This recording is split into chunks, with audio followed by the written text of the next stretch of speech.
my business, we've still only got the 3 gym sites. One is amazing, one is average, and one is terrible. And I was stupid, or didn't think it through, or well-informed 12 years ago when we set it up, and the whole lot were in the same company. And 3 months ago, I was staring into the abyss.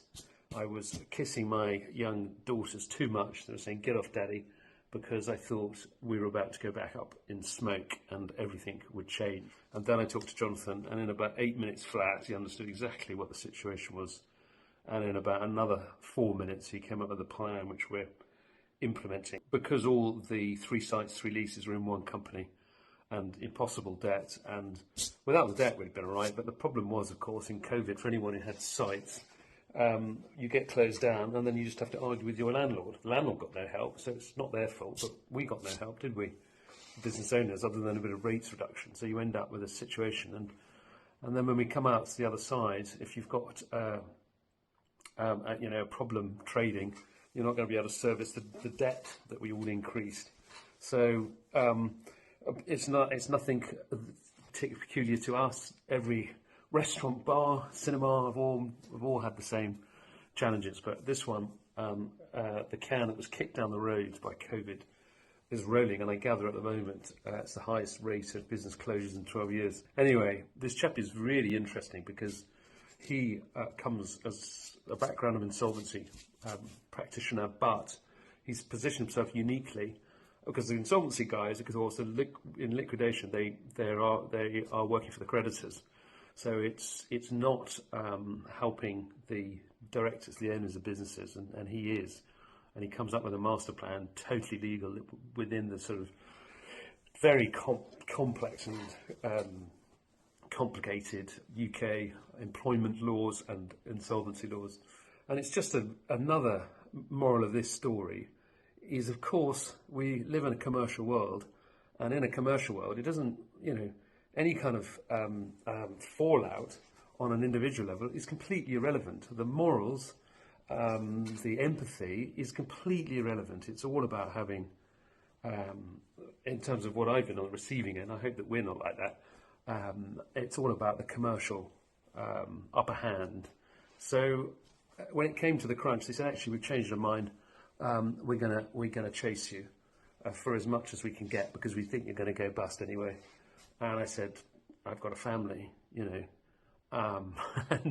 that was irrelevant. Anyway, the buggers, 3 of them, spent the last 3 months with all sorts of billing tactics and then legal tactics. And the clock was ticking for a 21-day countdown, but Jonathan has managed to sort things out where we have a new code that's trading, and we're going to fold the current one. And my goodness, to have someone hand-holding. The other moral of the story is get good advice, because none of this would be possible. So anyway, look, the long and short of it is, I won't ramble on, that we've gone from a slow, painful death by 1,000 cuts to a potential, if all things go to plan, fantastic reincarnation. We are leaving some debt. The majority of that is the C-bills. I swing in conscience about that, but we were left being closed. Staff loved it; they were all furloughed. But as us business owners, you got to pick up the cost or argue with your landlords about who pays the rent, and service charge. So it was a nightmare.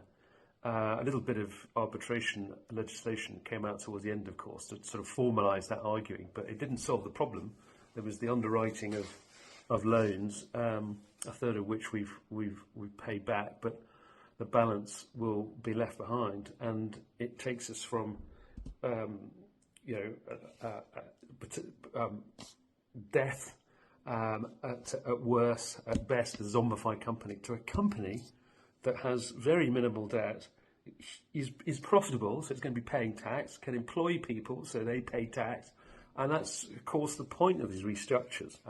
Anyway, so look, moral of the story is, be commercial, forget about anything else, try and get the upper hand, is a lesson for myself, and value these amazing people, you people, and our contacts and our friends. Invest in them, because the impossible comes possible if you can talk to the right people. And I've actually been astonished. A few key people have helped me get through this.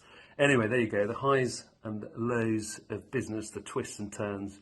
This is a good point in our chapter, I think, a good chapter in our history.